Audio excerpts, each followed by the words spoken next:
Anda tahu nggak bahwa di dunia ini ada sistem pemasaran? Setiap perusahaan yang ingin mencari keuntungan pasti harus menjual produk. Produknya itu bisa berupa barang, bisa berupa jasa, betul? Nah, dibutuhkan sistem pemasaran untuk sampai ke konsumen. Nah, sistem pemasaran itu hari ini saya mau jelaskan kepada Anda. Oke, saya mau kasih tahu sama teman-teman. Di dalam dunia bisnis, ini dibagi menjadi beberapa jenis. Yang pertama adalah bisnis konvensional. Yang kedua adalah bisnis multi-level marketing. Yang ketiga adalah bisnis money game. Nah, supaya kita nggak kejebak, saya mau bahas dulu yang pertama di money game. Anda tahu money game itu apa? Artinya, money, uang, game, permainan, berarti permainan uang. Banyak nggak yang nembak Anda? Ini money game ya? Jangan-jangan ini bisnis putar-putar uang orang, betul? Anda harus kasih tahu, Anda harus sadar, kita harus tahu bahwa money game itu punya karakteristik, punya identifikasi. Yang pertama, money game, yang pertama, sudah pasti tidak ada produk, tidak ada produknya. Jadi kalau perusahaan ada yang nawarin tanpa produk, pasti money game. Perlu nggak dicari tahu lagi lebih dalam? Nggak perlu, tinggal. Paham? Ada produknya nggak? Nggak ada, sudah. Tinggal. Identifikasi yang kedua, ada produk tapi harganya selangit. Contoh, produknya harganya selangit itu dibandingkan sama produk-produk yang ada di pasaran. Contoh misalnya odol. Odol biasa beli Pepsodent berapa harganya? Goceng, ceban gitu ya. Nah, ini ada perusahaan misalnya, dia punya produk odol juga. Harganya berapa? 50.000, 100.000. Apa kelebihannya? Pas sikat gigi, giginya jadi emas. Paham gak maksud saya nih? Jadi harganya terlalu berlebihan, terlalu jauh. Produknya misalnya air minum, air mineral. Air mineral biasanya berapa? 5.000. Ada gak yang jual sampai 50.000? Itu money game, itu identifikasi money game. Yang ketiga, sebenarnya tidak ada produk, tapi pura-pura ada produk. Biasanya sistemnya cicil atau tabung. Misalnya contoh, perusahaan itu menawarkan Anda produknya emas, tapi nanti dapat barangnya tahun depan. Jadi setiap bulan Anda taruh uang dulu. Perusahaan itu menawarkan travel, perjalanan umroh, perjalanan haji. Sifatnya tabung tiap bulan. Kapan dapatnya? Ntar 2 tahun lagi, ntar tahun depan. Nah, itu hati-hati, itu money game. Pura-pura ada produk, padahal produknya nggak tahu kapan adanya. Produknya nggak jelas.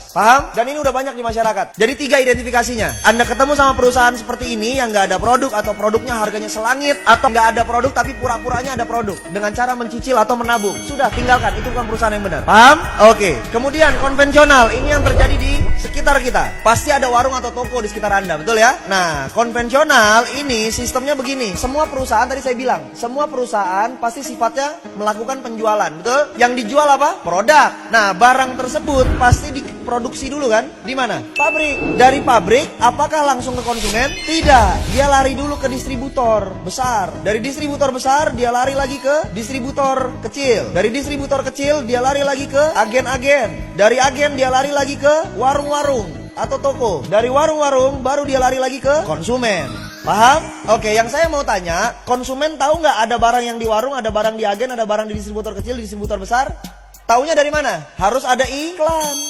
Bayar nggak iklan? Mahal nggak bayar iklan? Mahal, betul? Terus dari pabrik ke distributor besar, ada nggak biaya distribusinya? Ada biaya pengiriman, ditambah harganya. Contoh misalnya ini harganya 2.000 dari sini, 2.000 perak. Sampai ke distributor besar, dari distributor ke distributor kecil, harganya tetap 2.000 atau berubah? Berubah jadi 4.000, betul? Dari ini ke sini, dari distributor kecil ke agen, berubah lagi jadi 6.000, 8.000 misalnya, betul? Dari agen ke warung, sudah nyampe angka 12.000. Dari agen ke warung, dari warung ke konsumen, harganya jadi 20.000. Paham nggak?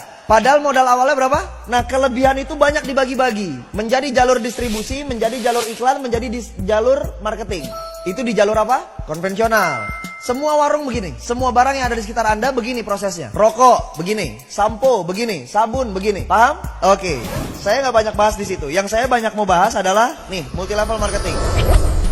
Lalu kalau begitu, apa bang kelebihannya multi level marketing? Multi level marketing ini adalah perusahaan di mana barangnya tetap yang produksi pabrik. Dari pabrik lari ke distributor tunggal namanya. Itulah perusahaan multi level marketing. Dari distributor tunggal larinya kemana? Ke konsumen.